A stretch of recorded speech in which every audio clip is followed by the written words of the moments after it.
The courtroom was so quiet, I could hear my own heartbeat pounding in my ears. I sat there in that uncomfortable wooden chair, my hands folded tightly in my lap, trying to keep them from shaking. Across from me, my daughter Rebecca looked like a completely different person than the scared young woman who had left two small children on my doorstep 15 years ago. Her hair was perfectly styled, her makeup flawless, and she wore an expensive-looking navy blue suit that probably cost more than I spent on groceries in 3 months. "Your Honor," her lawyer said, his voice booming through the packed courtroom. "My client has suffered the unimaginable pain of having her children stolen from her by her own mother. For 15 long years, she has searched for Tommy and Lucy, only to discover that Mrs. Thompson has been keeping them from their rightful mother." I wanted to stand up and scream. I wanted to tell everyone in that room exactly what had happened that day, but my lawyer had told me to stay calm and let him handle everything. Behind me, I could feel Tommy and Lucy sitting in the gallery. My heart broke, knowing they were hearing these lies about me, the woman who had raised them, loved them, and sacrificed everything for them. Rebecca dabbed at her eyes with a tissue, playing the part of the grieving mother perfectly. "I was so young when I left them with my mother," she said, her voice trembling just right. "I told her I would be back in an hour, but when I returned to her house, she had moved and taken my babies with her. I've been looking for them ever since." The lie hit me like a physical blow. I had never moved from the same house where she had left Tommy and Lucy, the same house where she could have found us any day of the week for the past 15 years if she had really wanted to. "Mrs. Thompson," the judge said, looking at me with what seemed like disappointment. "These are very serious accusations. Kidnapping charges, parental alienation, and emotional distress. How do you respond to these claims?" I stood up slowly, my legs feeling weak beneath me. "Your Honor, everything my daughter is saying is a lie."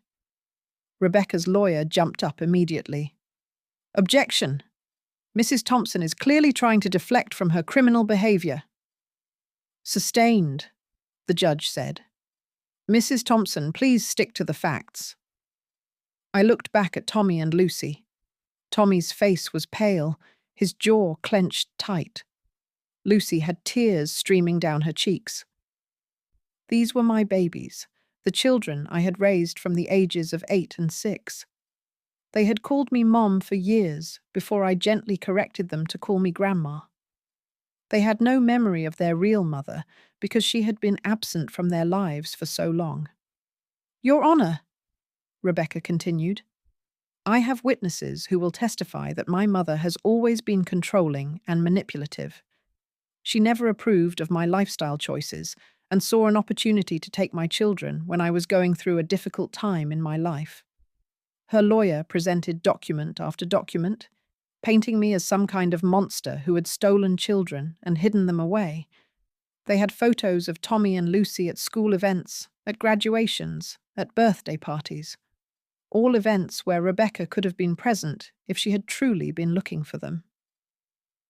"As you can see, Your Honor," the lawyer said, "Mrs. Thompson has been living a lie for 15 years, pretending to be these children's mother while their real mother suffered the agony of not knowing where they were."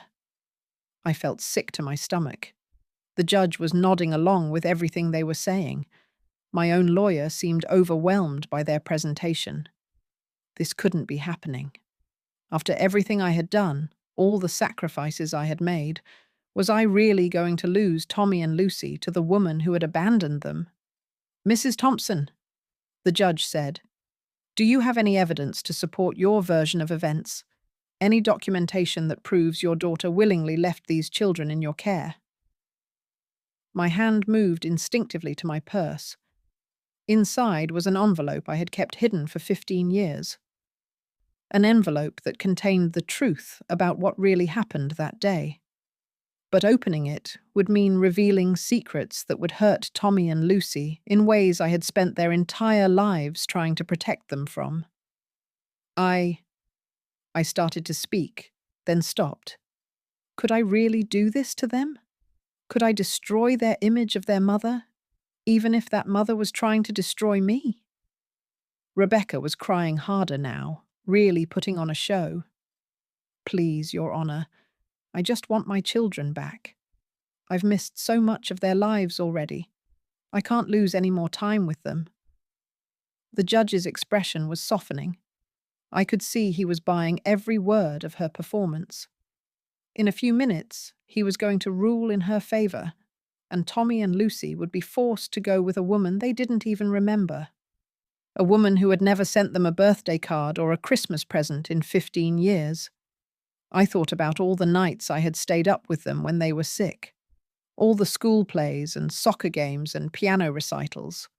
All the times they had crawled into my bed during thunderstorms.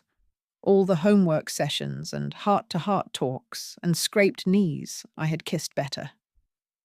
My hand closed around the envelope in my purse. Your Honor, I said quietly, I do have evidence. The courtroom fell silent again as I slowly pulled out the yellowed envelope I had kept hidden all these years.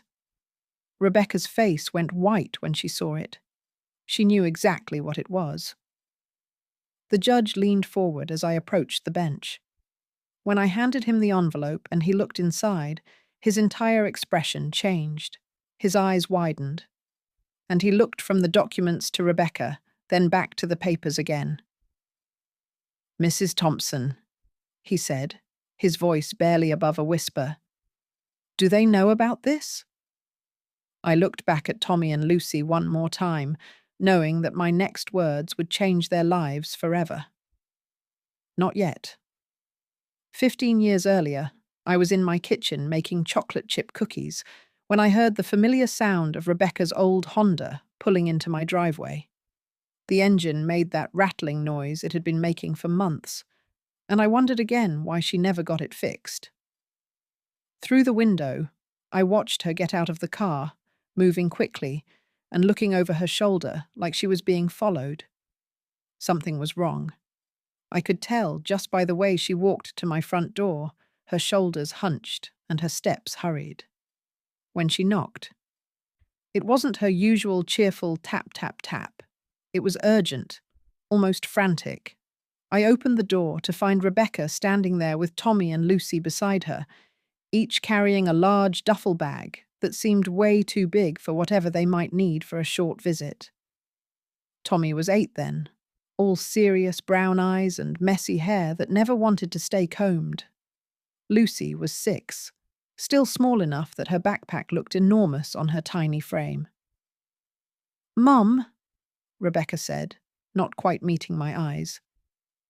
I need you to watch the kids for about an hour. I have to run an errand. Of course, sweetheart, I said, stepping aside to let them in. But why do they have so much stuff for just an hour? Rebecca's laugh sounded forced and too loud. Oh, you know kids. They wanted to bring their favorite things in case they got bored.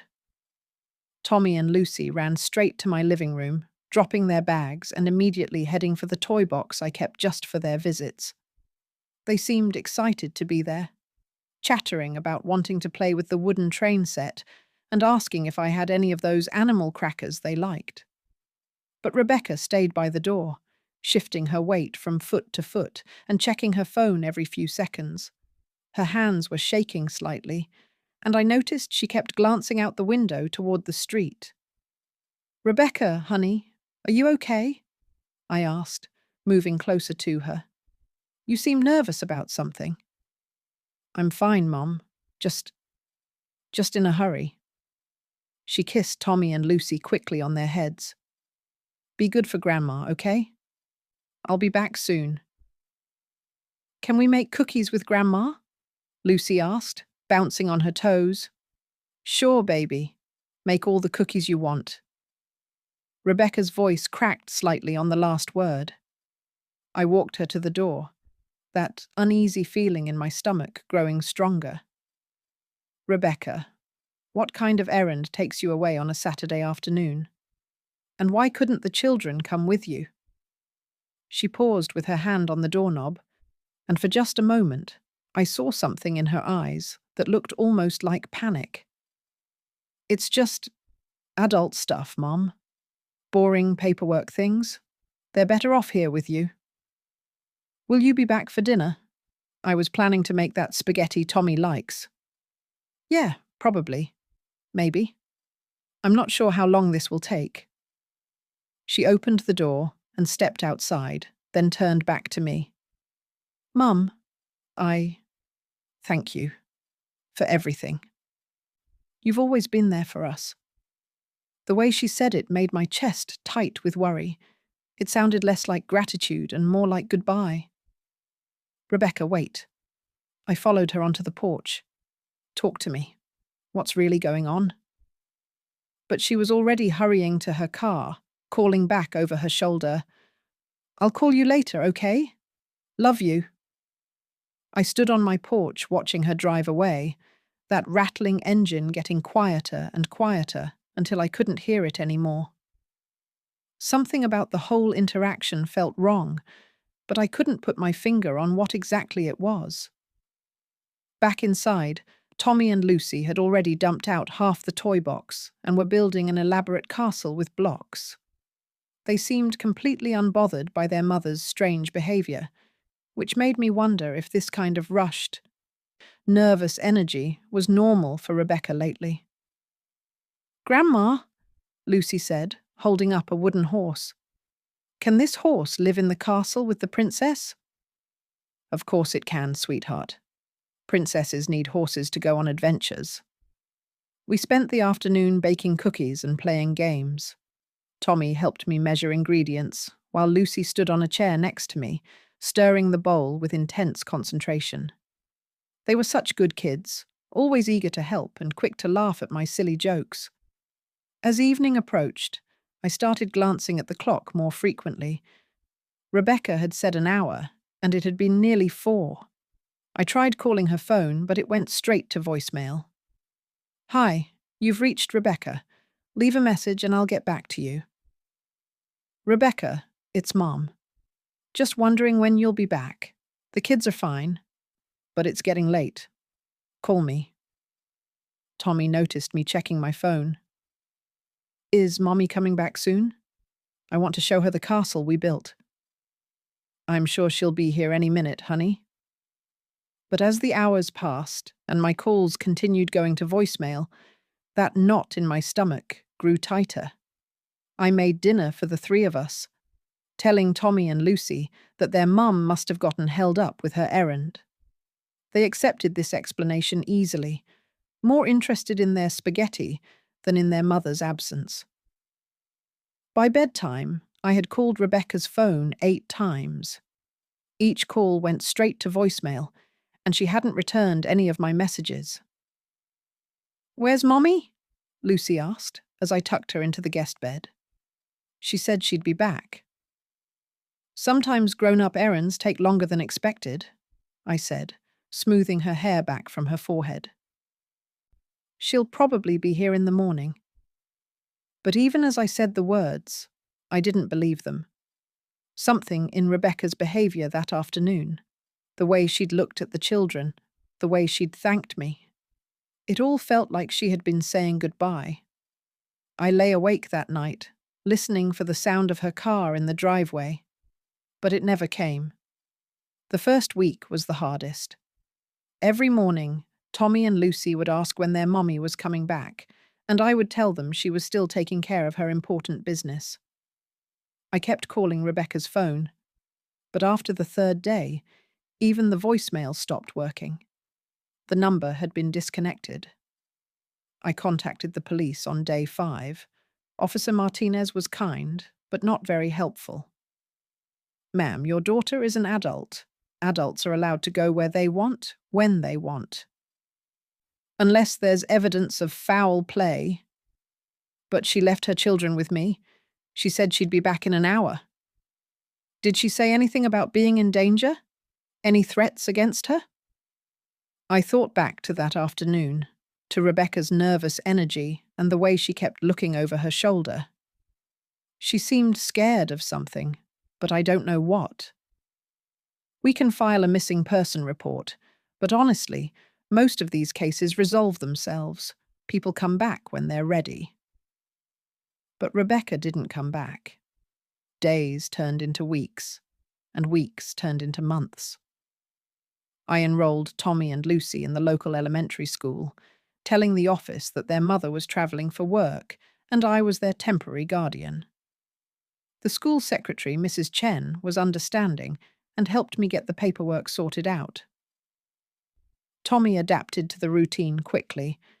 He was always the more serious of the two children, and he seemed to accept that this was just how things were now. He did his homework without being asked, helped me with dinner, and never complained about sharing the small guest room with his sister. Lucy had a harder time. She would wake up crying some nights, asking for her mommy. I would sit on the edge of her bed, rubbing her back and singing the lullabies I used to sing to Rebecca when she was small. "Grandma, did Mommy forget about us?" Lucy asked one night, her voice small in the darkness. "Oh, sweetheart, no. Mommy could never forget about you. Sometimes grown-ups have to go away for work, but that doesn't mean they stop loving you."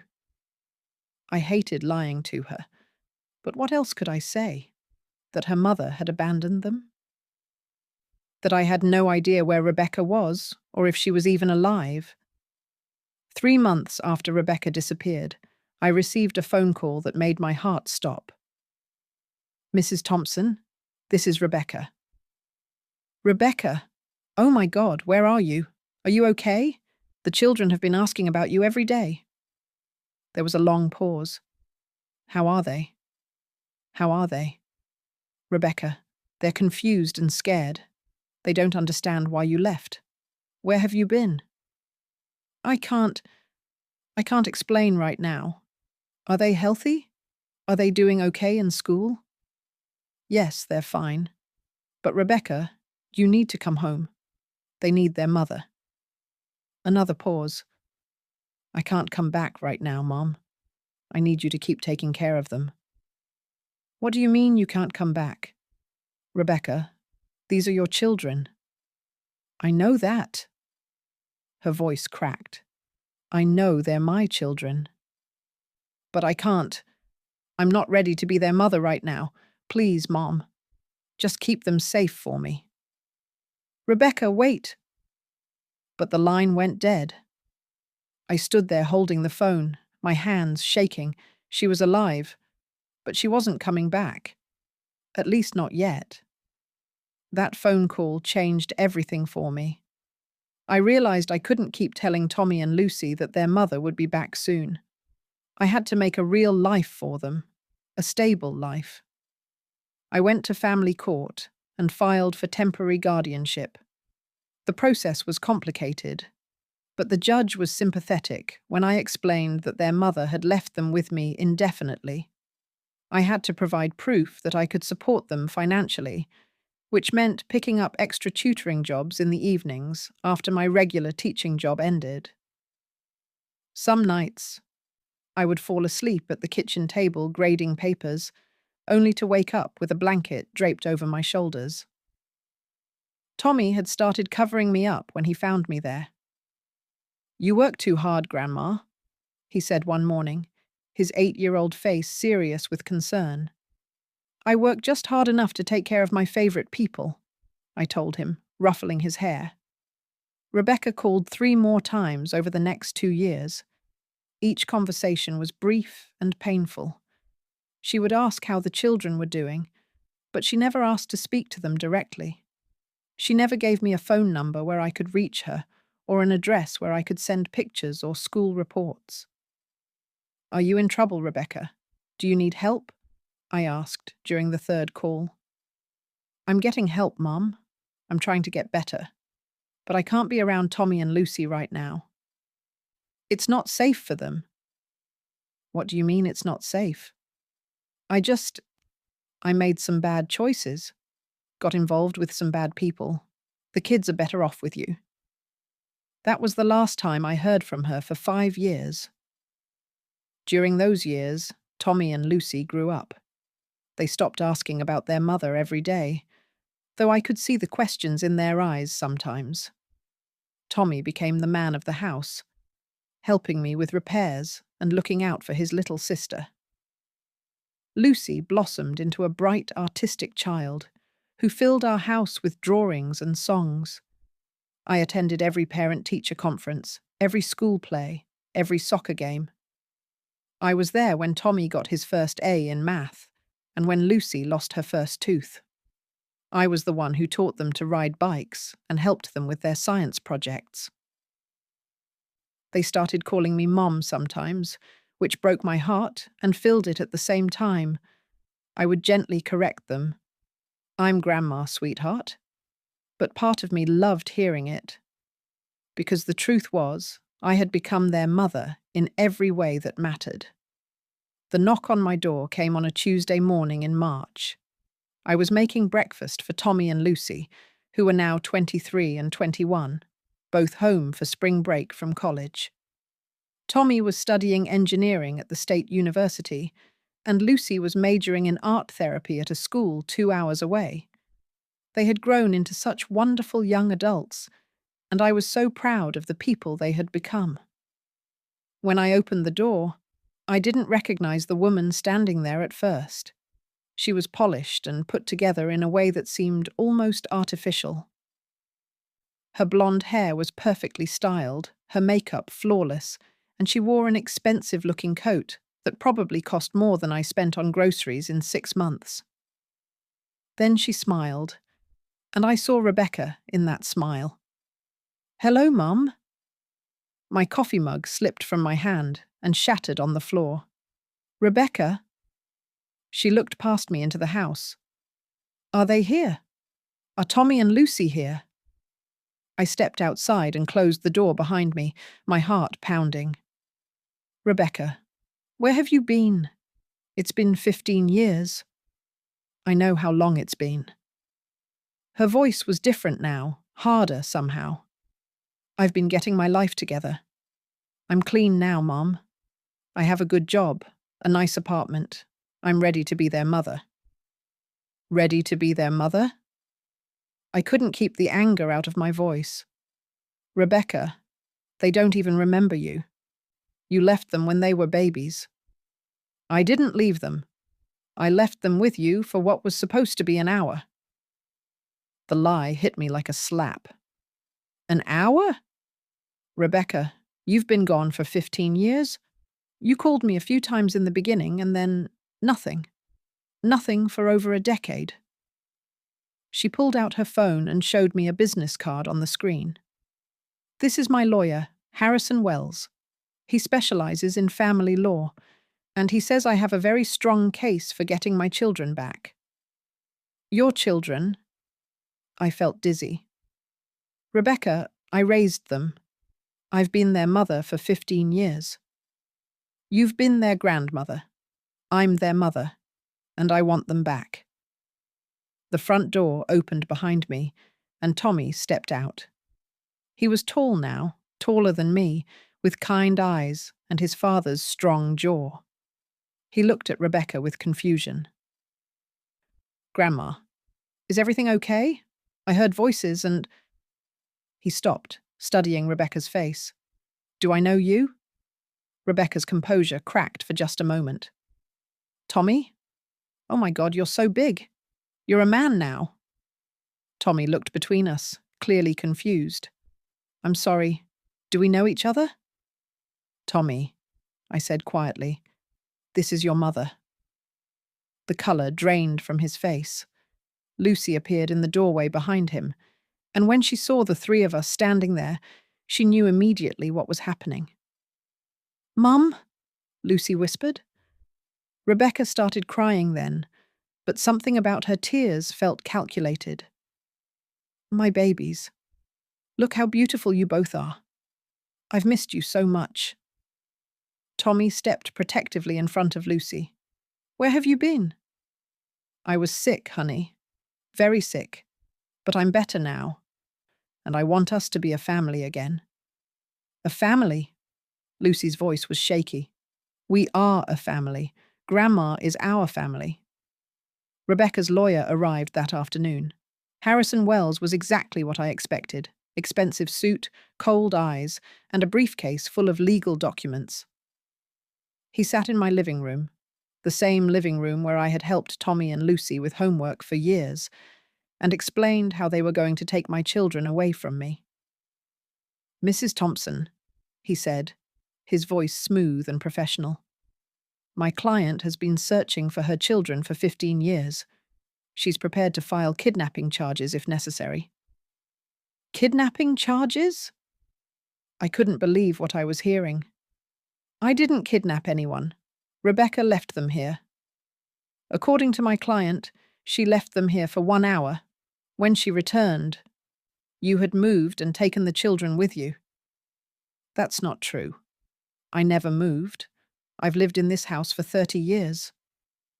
Rebecca sat beside her lawyer, dabbing at her eyes with tissues. Mum, I know you meant well, but you had no right to keep my children from me. I've been looking for them everywhere. Tommy stood up abruptly. This is insane. Grandma didn't kidnap us. She raised us. She's been there for every birthday, every Christmas, every scraped knee and broken heart. Where were you? I was sick, Tommy. I had problems with drugs, and I knew you were better off with your grandmother while I got clean. But I never stopped looking for you. Then why didn't you ever call? Lucy asked, tears streaming down her face. Why didn't you ever send a birthday card or a letter or anything? I tried, sweetheart. But your grandmother moved and changed her phone number. I couldn't find you. I wanted to scream. Every word out of her mouth was a lie, but she was saying it all so convincingly, with just the right amount of emotion and regret. Wells pulled out more documents. We have evidence that Mrs. Thompson has been systematically alienating these children from their mother. She's told them lies about why their mother wasn't around, and she's prevented any contact between them. That's not true, I said, but my voice sounded weak, even to me. We're prepared to file a lawsuit for parental alienation, emotional distress, and yes, kidnapping if necessary. Wells continued. But my client is willing to settle this quietly if you return the children to her custody immediately. Tommy and Lucy looked terrified. These were my babies. The children I had raised and loved and sacrificed everything for. And now this woman who had abandoned them was going to take them away with lies and legal threats. I need time to get my own lawyer, I said. Wells smiled coldly. Of course. But Mrs. Thompson, I should warn you. The longer you fight this, the worse it's going to look for you in court. After they left, Tommy, Lucy, and I sat in stunned silence in our living room. Grandma, Lucy whispered. She can't really take us away from you, can she? I looked at my grandchildren, these beautiful young adults who had been my whole world for 15 years, and I realized I might lose them to the woman who had thrown them away. I don't know, sweetheart. I honestly don't know. The judge's hands trembled slightly as he pulled the documents from the yellowed envelope. The courtroom was so silent I could hear the air conditioning humming overhead. Rebecca had gone completely pale, and her lawyer was leaning forward, trying to see what the judge was reading. I watched Judge Monroe's face change as he read through the papers. His eyebrows rose higher and higher, and when he looked up at Rebecca, his expression had shifted from sympathy to something much colder. Mrs. Wells, he said, using Rebecca's married name. Are you familiar with these documents? Rebecca's voice came out as barely a whisper. I don't know what those are. Let me read this aloud for the court. Judge Monroe cleared his throat and began reading from a handwritten letter. To my mother, Margaret Thompson. I can't do this anymore. I'm not cut out to be a mother. and Tommy and Lucy deserve better than what I can give them. I'm leaving them with you because I know you'll love them the way they deserve to be loved.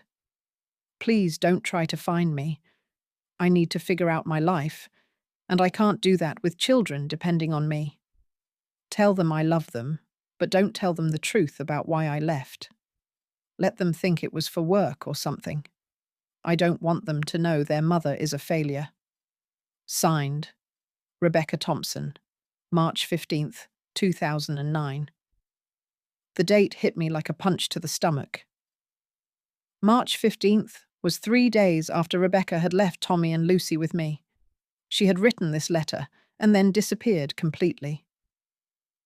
Your Honor, Rebecca's lawyer stammered. We've never seen this document before. There's no way to verify its authenticity. Judge Monroe held up another paper. This is a notarized document, also dated March 15th, 2009, in which Rebecca Thompson formally relinquishes her parental rights to Thomas and Lucy Thompson, naming Margaret Thompson as their legal guardian. It's signed by Rebecca Thompson and witnessed by a notary public. I had forgotten about that second document. Rebecca had called me that night, 3 days after she left, and asked me to meet her at a 24-hour notary service downtown. She was high when I got there, barely able to stand up straight, but she was determined to sign those papers. I can't be their mum, she had said, her words slurred. I'll just mess them up like I mess up everything else. Promise me you'll take care of them. I had begged her to reconsider, to get help, to come home with me. But she had signed those papers and walked away into the night. I had kept them all these years, hoping she would come back and ask me to tear them up. But she never did. Mrs. Thompson, Judge Monroe said, why didn't you file these documents with the court 15 years ago? I stood up slowly, my legs shaking. Because I kept hoping she would change her mind. I kept thinking she would come back and want to be their mother again. I didn't want to make it permanent if there was a chance she might return. But she did return, didn't she? According to these phone records you've provided, Rebecca called you several times over the years. Yes, Your Honor. She called maybe 5 or 6 times in the first few years. But she never asked to speak to the children. She would ask how they were doing, but when I offered to put them on the phone, she would always say no. Rebecca was crying now. But these tears looked different from the calculated ones she had been shedding earlier. These looked real. Your Honor, her lawyer said desperately, my client was struggling with addiction 15 years ago. She wasn't in her right mind when she signed those documents. They should be considered invalid. Mr. Wells, Judge Monroe said sternly, your client came into my courtroom today, claiming that Mrs. Thompson kidnapped her children. She testified under oath that she left them for 1 hour and returned to find them gone. But these documents prove that she voluntarily relinquished her parental rights and asked Mrs. Thompson to care for the children permanently. I looked back at Tommy and Lucy. Tommy had his arm around Lucy, and they were both staring at Rebecca with expressions I had never seen before. It wasn't anger exactly, but it wasn't forgiveness either. Furthermore, Judge Monroe continued, Mrs. Thompson has provided evidence of every attempt she made to contact Rebecca over the years. Phone records, letters sent to Rebecca's last known address, even a private investigator she hired in 2015 to try to locate her. Mrs. Thompson made every effort to maintain contact between Rebecca and the children. Rebecca's lawyer was shuffling through his papers frantically, but I could see he knew the case was lost. Your Honor, I said quietly, there's one more thing in that envelope. Judge Monroe looked surprised. He reached in and pulled out a small stack of photographs. As he looked through them, his expression softened. These are pictures of Tommy and Lucy over the years, I explained. School photos, birthday parties, graduations, Christmas mornings. I sent copies of every single one to Rebecca's last known address. They all came back marked "Return to Sender," except for 3 years when they just disappeared into whatever forwarding system she had set up. Judge Monroe held up one of the photos. It was Lucy's high school graduation picture.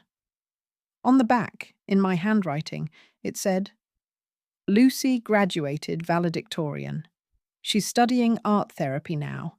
She still draws you pictures sometimes, even though she doesn't remember you. We love you and miss you." "Mrs. Thompson," Judge Monroe said, his voice gentle now, "these children are adults now. They're 23 and 21 years old. They can make their own decisions about their relationships."